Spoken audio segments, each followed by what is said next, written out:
Good afternoon सगळ्यांना. आता आपण केंद्रीय शिक्षक पात्रता याची तयारी करत आहोत. टॉपिक बघणार आहोत समावेशी कक्षा. त्याबरोबर तुम्हाला बॅच जॉईन करायचे असेल, इथे तुम्हाला रेकॉर्ड आणि लाईव्ह बॅच उपलब्ध, ऑनलाईन टेस्ट ॲप उपलब्ध, सर्व विषयाच्या नोट्स उपलब्ध आणि मॉडर्न क्वेश्चन पेपर उपलब्ध आहे. त्यासाठी तुम्ही प्ले स्टोअरवर जाऊन PS सिसो अकॅडमी हे टाका, ॲप डाउनलोड करा, तुम्हाला सर्व काही उपलब्ध होऊन जाईल. इथे मोबाईल नंबर आहे, काही अडचण असेल संपर्क करू शकतात. प्रवेश फी पेपर 1, पेपर 2 आणि दोघं पेपर जर घ्यायचे असेल, पण जर तुम्हाला 20 जून पर्यंत जर तुम्ही बॅच जॉईन केली तर पेपर 1 999, पेपर 2 999 आणि दोघं पेपर तुम्ही 1399 मध्ये जॉईन करू शकतात. ही आपल्या क्लास बद्दल ही माहिती होती, ही जाहिरात होती. आपण आता टॉपिकला सुरुवात करूया. टॉपिकचं नाव आहे समावेशी कक्षा. आता समावेशी कक्षा या टॉपिकवर तुम्हाला 2 तरी प्रश्न विचारले जाणार. 1-2 प्रश्न तुम्हाला समावेशी शिक्षणाबद्दल विचारले जाणार. आता नेमकं समावेशी शिक्षण काय आहे, एकदम सोप्या भाषेत समजून घ्यायचंय. सीटेट परीक्षा तेच मुलं पास होतात, ते पाठांतरापेक्षा समजून घेण्यावर जास्त भर देतात, तेच मुलं इथे पास होतात. पाठांतर करणारा विद्यार्थी पास होत नाही. आता आपण समावेशी कक्षा हे आपण काळजीपूर्वक समजून घेऊ. आता टॉपिक समावेशी कक्षा काळजीपूर्वक फक्त समजून घ्या, माझ्या शब्दांकडे लक्ष द्या. वह शैक्षणिक दृष्टिकोण है जो सभी बच्चों को उनकी क्षमता, पृष्ठभूमि या विकल्प की परवाह किए बिना एक ही कक्षा में साथ साथ सीखने का समान अवसर प्रदान करता है. म्हणजे काय, समावेशी शिक्षण काय म्हणतं का मुलांना एकत्रितपणे शिकवा, म्हणजे सामान्य मुलांबरोबर शिकवा. म्हणजे इथे काय म्हटलं, विकल की परवा की बना. विकल म्हणजे काय, पूर्वी जसं अपंग मुलांना शाळेमध्ये शिक्षण दिलं जात नव्हतं किंवा त्यांच्यासाठी वेगळे विद्यालय स्थापन केलं जात होतं, पण समावेशी शिक्षण काय म्हणतं का जरी ते मुलं अपंग असतील त्यांना एकत्र आणा आणि त्यांच्या आवश्यकतेनुसार काय करा, त्यांच्या गरजा पूर्ण करा आणि अध्यापन करा. साथ समान अवसर प्रदान करना है. इसका उद्देश्य सभी छात्रों के लिए गुणवत्तापूर्व शिक्षा तक पहुंच सुनिश्चित करना. म्हणजे सगळे विद्यार्थी, तो अपंग असेल, दृष्टिबाधित असेल, सामान्य असेल, या सगळ्यांचे काय गुणवत्तापूर्ण शिक्षण दिलं पाहिजे. पहुंच सुनिश्चित करना, ज्या बाधाओं को दूर किया जाता है और विविधता को महत्व दिया जाता है. म्हणजे बाधा म्हणजे ज्या अडचणी काय करायच्या त्या दूर करायच्या आणि जी विविधता आहे त्याला महत्व द्यायचं. महत्व द्यायचं म्हणजे काय, दृष्टिबाधित जर विद्यार्थी तुमच्या वर्गात आला किंवा अपंग विद्यार्थी आला तर तो तुम्हाला अडथळा नाही, तर आपल्याला योजना बनवता येतात. म्हणजे चांगल्या पद्धतीने याला कसं, म्हणजे काय होईल, एक आपल्यासाठी एक संधी आहे. काय आहे, संधी आहे. अशा पद्धतीने समावेशी शिक्षण याचा पहिला दृष्टिकोन आहे.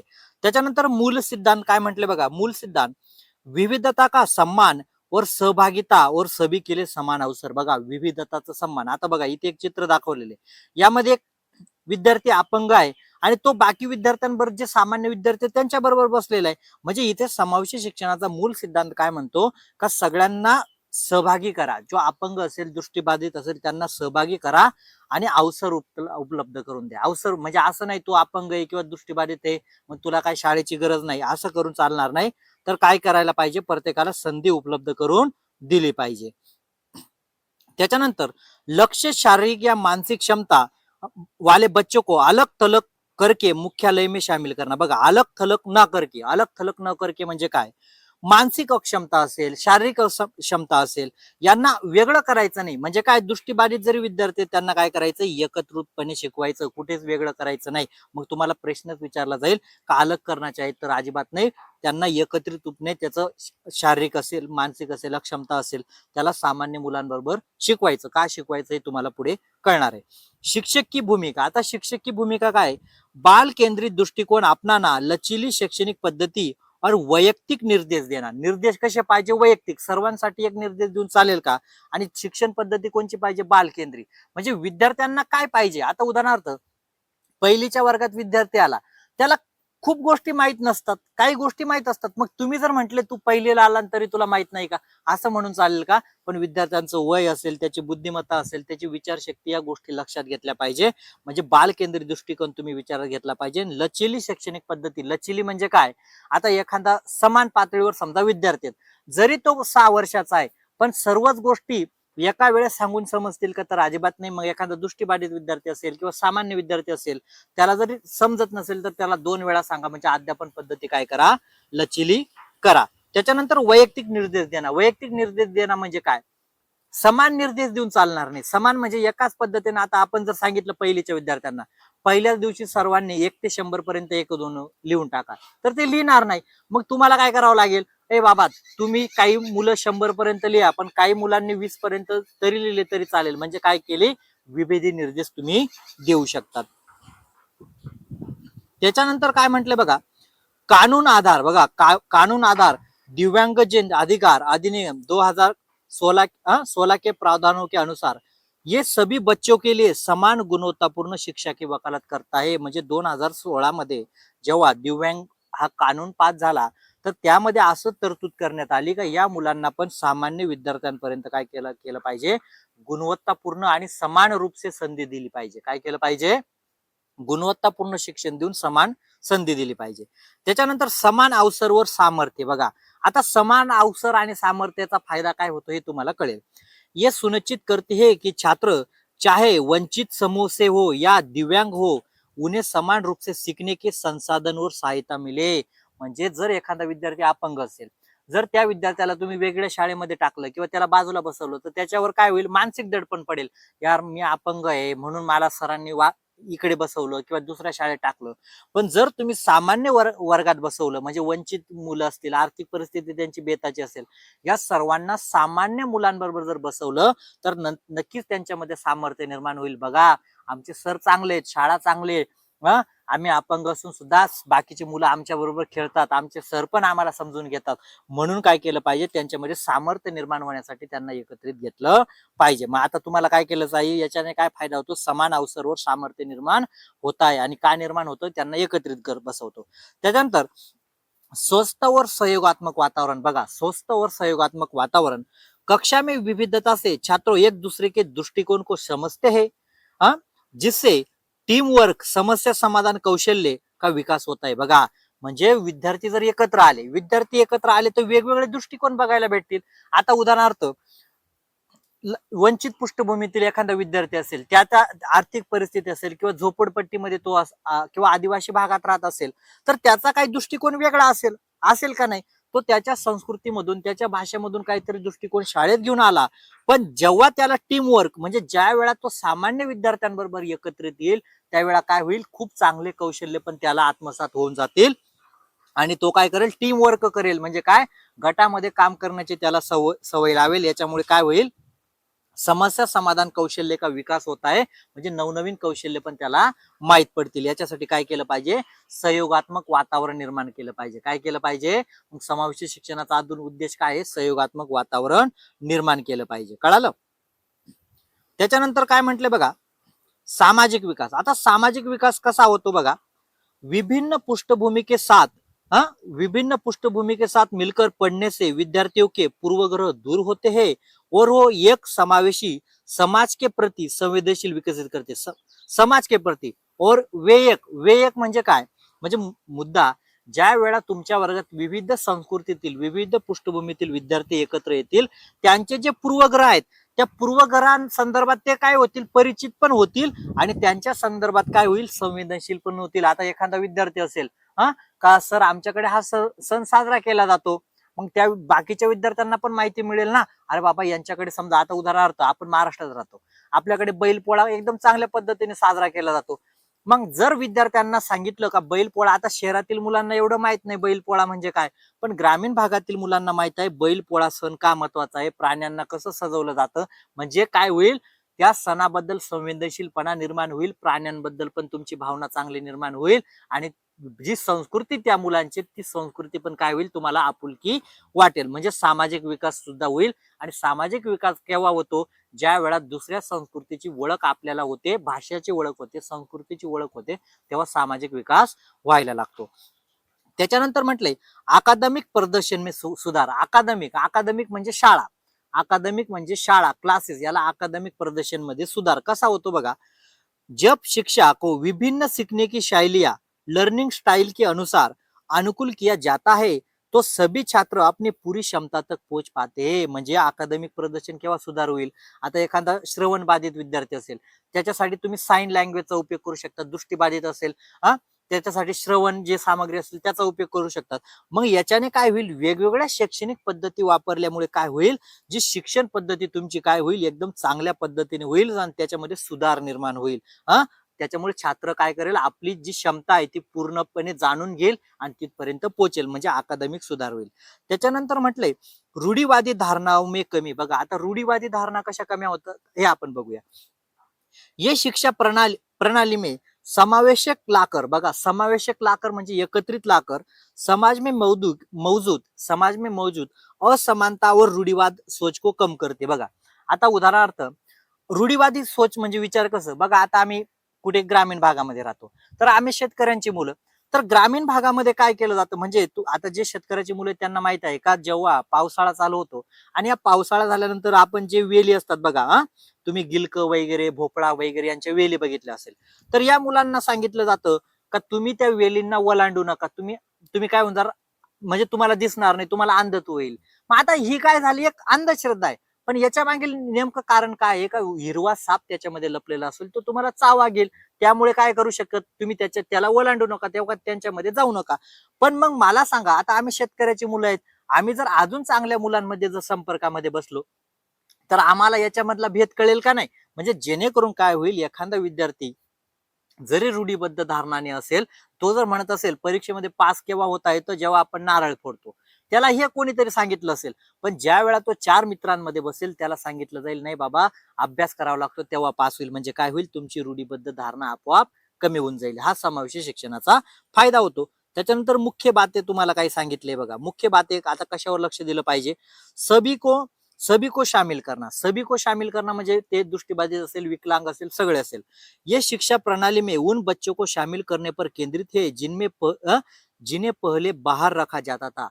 विकलांग बच्चे, अल्पभाषिक जे बच्चे होते किंवा वंचित पृष्ठभूमी वाले होते, यांना पूर्वी शिक्षण दिलं जात नव्हतं. अजून पण तुम्ही धुळे नंदुरबार सारखे भाग बघा, या मुलांना म्हणजे शिक्षणाचा सरकार मोठ्या प्रमाणात खर्च करतं, पण ही मुलं शाळेत टिकत नाही. याच्या मागील कारण काय आहेत, का शिक्षक त्यांच्यानुसार अध्यापन पद्धती वापरत नाही. आता तुम्ही धुळे नंदुरबार कडे जर गेला तरी ते आदिवासी लँग्वेज ही भाषेचं वापरली जाते, त्या मुलांची भाषा कोणती, आदिवासी भाषा आहे. आणि जर तुम्ही पुणेरी भाषा जर तिथे वापरायला लागले तर ते मुले शाळेत टिकतील का. मग समावेशी शिक्षण काय म्हणतं, का तुम्ही बाल केंद्रित शिक्षा द्या आणि बाल केंद्रित शिक्षणामध्ये बालकाची जी आवडती भाषा आहे, मातृभाषा आहे, त्याच्यामध्ये शिकवा. पण आपल्याकडे हेच करत नाही, त्याच्यामुळे ते मुलं, आदिवासी समाजातील मुलं लवकर शाळा सोडून देतात. मग तसं व्हायला नको, म्हणून तुम्हाला काय करायचं, सगळ्यांना एकत्र करायचं. आता एकत्र करून फक्त भात नाही खाऊ घालायचं, नाही सर मग आम्ही सगळे मुलं एकत्र करून आणले आणि 2 पायली भात टाकतो, नाही, त्याला महत्व नाही. एकत्र करून त्यांच्या गरजेनुसार, त्यांच्या आवश्यकतेनुसार त्यांना अध्यापन केलं पाहिजे. आता समजा एखादा सीटीएटचा क्लास लावायचा असेल, आता काल सोनाली मॅडम म्हणून एक होत्या, त्यांनी मला कॉल केला का सर मला काहीच माहित नाही, ही परीक्षा मी दिली नाही. आता ज्यांना माहित आहे, आपण असं चालेल का, नाही मॅडम तुम्ही बॅच लावून घ्या, माहित होऊन जाईल, तसं नाही. ज्या विद्यार्थ्यांना माहित नसतं त्या गोष्टी पण त्यांना सांगून द्याव्या लागतात, म्हणजे जेणेकरून काय असेल, अध्यापन पद्धती लचिली करावी लागेल. आता समान अवसर काय द्यावा लागेल, समान अवसर पण महत्वाचं आहे. शिक्षण पाठ्यक्रम समान अवसर कुठे कुठे द्यायचे बघा, शिक्षणामध्ये द्यायचं, पाठ्यक्रम मध्ये द्यायचं, स्कूल भवन, परिवहन को सभी बच्चों की जरूरतों को पूरा करने के लिए अनुकूल किया जाता है. म्हणजे बघा आता शिक्षण पद्धतीमध्ये कशी समानता आणणार, म्हणजे एखादा विद्यार्थी आहे, त्याला पहिलीच्या वर्गात 2+2 4 जमत नाही, मग काय सांगायचं, तू शाळा सोडून दे, नाही चालणार. तर मग काय करावं लागेल, बाबा त्याला 2+2 जमत नाही, म्हणजे त्याला मूर्त गोष्टी पहिले द्याव्या लागतील. मग तुला सांग रे, 2 आंबे आणि 2 आंबे किती झाले, ते म्हणेल 4, म्हणजे अध्यापन पद्धती बदलली. पाठ्यक्रम म्हणजे काय, एखादा विद्यार्थी जर तुमच्याकडे, आता समजा जिल्हा परिषदेच्या शाळेतून असे पण काही मास्तर भेटतात का, ते काय करतात, अध्यापन नीट करत नाही, तो मुलगा 5वीला पाठवून देतात. मग जर त्या 5वीच्या शिक्षकाने डायरेक्ट असं समजलं का याला 4थीचं येतं डायरेक्ट शिकवायला लागला तर चालेल का, पण तसं चालणार नाही. मग त्याला 4थीचा अभ्यासक्रमामध्ये किती येतं हा पाठ्यक्रम पण बघायला. स्कूल भवन बघा, सगळ्यात महत्वाचा अवसर स्कूल भवन. आता शाळेची निर्मिती कशी असते, फक्त इमारत बांधली चांगली तिला शाळा म्हणत नाही. शाळा म्हणजे विद्यार्थ्याला जेल वाटायला नको, विद्यार्थ्यांना त्याचे विचार करण्यासाठी, चिंतन करण्यासाठी, प्रश्न विचारण्यासाठी मोकळी संधी उपलब्ध करून दिली, तिला शाळा म्हणतात. पण आपल्याकडे शाळा म्हणजे काय, एक मास्तर तो छोडी घेऊन उभा आहे पोरांना शिकवतोय, ते काय गुरंढोरं आहेत का. तर अजिबात नाही. म्हणजे शाळेचं भवन पण तुम्हाला कसं तयार करायचंय, विद्यार्थी तिथे टिकला पाहिजे. म्हणून विद्यार्थी असा कधीच विद्यार्थी म्हणाला नाही पाहिजे का मला शाळेमध्ये भीती वाटते. ज्या वेळा शाळेची भीती त्या विद्यार्थ्याला वाटत असेल तर तुम्ही शिक्षक म्हणून फेल झालेले तेवढं लक्षात ठेवा. ज्या पद्धतीने तुम्ही ते CTET ला मला जे पण तुमच्या मनात आहे ते मला विचारतात, मग त्यावेळेला का घाबरत नाही? कारण माझा स्वभाव तुम्ही ओळखलेला आहे. माझा स्वभाव ओळखलाय, नाही सर आपल्याला मार्गदर्शन करतील. मग त्याच पद्धतीने या बालकांसाठी पण तुम्ही मार्गदर्शनसाठी सतत उपस्थित राहिलं पाहिजे आणि स्कूल भवन निर्माण केलं पाहिजे. बघा व्हिडिओच्या कमेंट बॉक्समध्ये आपल्या ग्रुपची लिंक सुद्धा तुम्हाला भेटून जाईल व्हॉट्सअप, त्याद्वारे तुम्ही ग्रुप जॉईन करू शकता. त्याच्यानंतर परिवहन म्हणजे काय, येण्या जाण्याच्या सोयी. आता एखादा अपंग विद्यार्थी, त्याला काय सांगायचं, तू नाही शाळेत आला पाहिजे, घरीच राह, मी पुस्तक पाठवून देईल, चालणार नाही. तो शाळेत कसा पद्धतीने येईल, तो शाळेमध्ये येण्यासाठी काय करावं लागेल, हे सुद्धा तुम्हाला लक्ष द्यावं लागेल समावेशी शिक्षणामध्ये. त्यासाठी वातावरण निर्माण करावं लागेल. त्याच्यानंतर काय म्हटलंय, विविधता का महत्व, काय म्हटलंय, विविधता. आता जी विविधता आहे त्या विविधताला महत्व का दिलं पाहिजे. आता उदाहरणार्थ समावेशी शिक्षा सभी द्वारा कक्षा में लाए गए अनुभव को महत्व देते. बघा समावेशी शिक्षण काय करतं, वर्गामध्ये जे पण अनुभव आणले त्या अनुभवाला महत्व देते. आता उदाहरणार्थ आमच्याकडे अहिराणी भाषा बोलली जाते. तुम्ही मालेगाव वगैरे, धुळे वगैरे, इकडे जळगाव बघितलं तर इकडे अहिराणी भाषा बोलली जाते, नाशिकचा काही पट्ट्यामध्ये. मग आता आमचे अनुभव थोडे वेगळे असतील, पुण्यांचे अनुभव वेगळे असतील. म्हणजे बाकी प्रत्येक आपण काय म्हणतो, कोस 3 कोसावर भाषा बदलते, बरोबर आहे का नाही, सहज म्हणतो. तसे अनुभव पण बदलतात. आता उदाहरणार्थ तुम्ही तुमच्याकडे खराटा म्हणतात, खराटा म्हणजे झाडू म्हणतात बघा, झाडू आपल्याला अंगण झाडण्यासाठी. पण आमच्याकडे त्याला बोकरी म्हणतात. काय म्हणतात, बोकरी. मग मला सांगा, आमच्याकडचा जर पहिलीला जो विद्यार्थी जाईल त्याला जर तुम्ही सांगितलं झाडू घेऊन ये, झाडू घेऊन ये, तो त्याला झाडू काय असतो माहित नाही. मग त्याला जर तुम्ही म्हंटल का तुमच्या भाषेत याला काय म्हणतात, तो म्हणेल बोकरी. म्हणजे जेणेकरून विद्यार्थ्यांचे वेगवेगळे अनुभव काय करा, त्यांना विचारा आणि त्या अनुभवाचा आधार घेऊन काय करा, त्यांना महत्व पण द्या, अनुभवांना महत्व द्या. डायरेक्ट विद्यार्थ्याला सांगून चालणार नाही, बाबा तुम्ही बोकरी चुकीचं म्हणतात, नाही. त्याच्या वातावरणानुसार, त्याच्या भाषेनुसार तो शब्द बरोबर आहे. आता मी तुम्हाला एक उदाहरण देतो. एक 5वीची विद्यार्थिनी होती अल्मास. बघा म्हणून अनुभवांना का महत्व दिलं पाहिजे, एक तुम्हाला सांगतो. का मी तिला विचारलं का तथास्तु या शब्दाचा अर्थ काय होतो, काय विचारलं, तथास्तु. आता आमच्या अहिराणी भाषेमध्ये तथास्तु म्हणजे या शब्दाचा अर्थ काय होता, आपण तिरस्कार, तू तिकडेच जाय, तू तिकडेच जाय, किंवा तिकडे काडी लाग, काडी लाग म्हणजे तू तिकडे शिलग, अशा पद्धतीने तथास्तु या शब्दाला म्हटलं जातं. मग तथास्तु हा मी तिला हिंदीमध्ये, आपण हिंदीमध्ये तथास्तु शब्दाचा काय अर्थ, आयुष्मान भव किंवा आशीर्वाद देतात देव, तेव्हा तथास्तु म्हणतात. मग तिने मला काय म्हटलं, तथास्तु म्हटलं, काय म्हटलं, अल्मास काय म्हणतात तथास्तुला, ती म्हणे तथाच काडी लाग. म्हणजे याचा अर्थ काय झाला. मग ती विद्यार्थी चुकीची आहे का, तर ती विद्यार्थी चुकीची नाही, तिच्या आजूबाजूच्या वातावरणाचा, भाषेचा प्रभाव तिच्यामुळे झालेला होता, म्हणून त्या शब्दाचा अर्थ तिने तो लावला. म्हणजे तिच्या अनुभवाला पण तुम्ही जाणून घेतलं पाहिजे, महत्व दिलं पाहिजे. कळालं. त्याच्यानंतर अनुकूलित वातावरण. बघा अनुकूलित वातावरण म्हणजे विद्यार्थ्यांच्या क्षमतेनुसार. बघा ये सुनिश्चित करती है कि सभी बच्चों को स्कूल जाने सीखने और कौशल्य विकसित करने में उचित मौका मिले. म्हणजे असे ठराविकच विद्यार्थ्यांना संधी नाही दिली पाहिजे, हे माझ्या जवळचे आहेत, माझ्या धर्माचे आहेत, माझ्या जातीचे आहेत, असं नाही चालत. सगळ्यांसाठी वातावरण चांगलं निर्माण करावं लागेल. त्याच्यानंतर सामाजिकरण एकीकरण. आता सामाजिकरण एकीकरण काय म्हणतो बघा, ये समाज में सामान्य और विकलांग बच्चों के बीच स्वास्थ्य सामाजिकरण वातावरण बनाने में मदत करते है और आत्मनिर्भरता बढ़ाते. बघा आता मी तुम्हाला एक दैनंदिन जीवनाचं उदाहरण देतो. बघा विकलांग मुलांना सामान्य मुलांबरोबर घेतलं तर काय फायदा होतो. आता एक विद्यार्थी होता, त्याला 2 हात नव्हते, म्हणजे हात त्याचे असे कमी होते एकदम, बरोबर आहे का नाही. आता ज्या वेळा क्रिकेट खेळायचे 11 जणांचा खेळ असतो तुम्हाला माहितीये, तर मग काही मुलं काय असतात, थोडे नाही बाबा मग याला कशाला घेतं, याला एवढे हा बॉल पकडणार नाही, तर पण मी त्याला कधीच टीम मधून बाजूला केलं नाही. मी त्याला 11वा प्लेअर टीम मध्ये तो सतत खेळायचा.